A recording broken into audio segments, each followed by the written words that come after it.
Bonjour Hélène. Bonjour. Alors nous sommes au salon de l'agriculture. La loi d'orientation agricole vient d'être votée.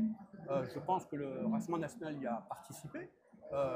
Quel regard portez-vous sur la loi? Est-ce que ça suffit pour sauver l'agriculture française? Même la position du Rassemblement national a permis que ce texte soit adopté.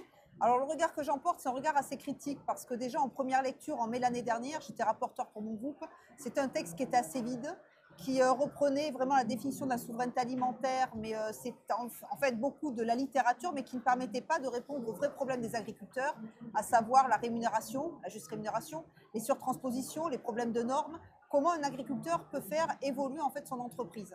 Donc c'est un texte qui est un petit peu mieux que la première lecture, puisqu'il est passé en commission mixte paritaire et a été revu par le Sénat.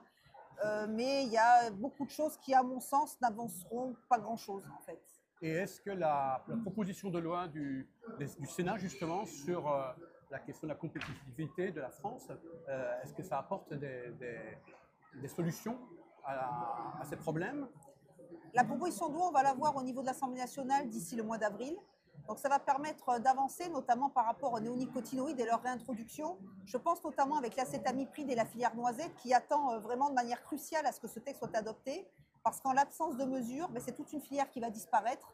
On se retrouve avec une surtransposition qui est bien beaucoup trop importante, puisqu'on est le seul pays européen et même au monde à interdire cette molécule alors qu'elle est autorisée partout ailleurs. Et qu'en parallèle, on consomme, on importe, je prends toujours l'exemple de la noisette, des noisettes qui viennent du Piémont en Italie ou de Turquie et qui, elles, ont beaucoup plus de molécules que nous. Donc c'est-à-dire que si on parle vraiment de problèmes de risques sanitaires pour l'être humain, en fait, ça ne tient pas dans la mesure où les noisettes que l'on importe, elles bénéficient de ces traitements.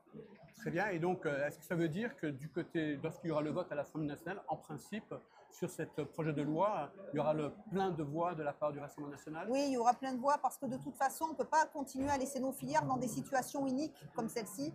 C'est-à-dire qu'on ne peut pas se dire on va importer des produits qui ont énormément de traitements, mais par contre, nous, on ne peut pas produire avec juste un traitement qu'on demande, c'est l'acétamipride. Une autre question que j'aurais, c'est concernant, qui fait aussi débat, c'est concernant l'ANSES. Estimez-vous que ce soit normal, c'est normal que l'ANSES donne des AMM? Est-ce que ça ne devrait pas relever du responsable politique, puisque c'est quand même une décision qui est prise, certes sur un dossier scientifique, mais avec un volet finalement aussi économique, un volet social, et qui n'est pas nécessairement finalement pris en compte par l'ANSES? Si, mais ce qu'il faudrait pour ça, c'est des politiques courageux, et je crois que depuis très longtemps, on n'en a pas. Parce qu'en effet, ça devrait revenir au niveau de la prérogative du ministère.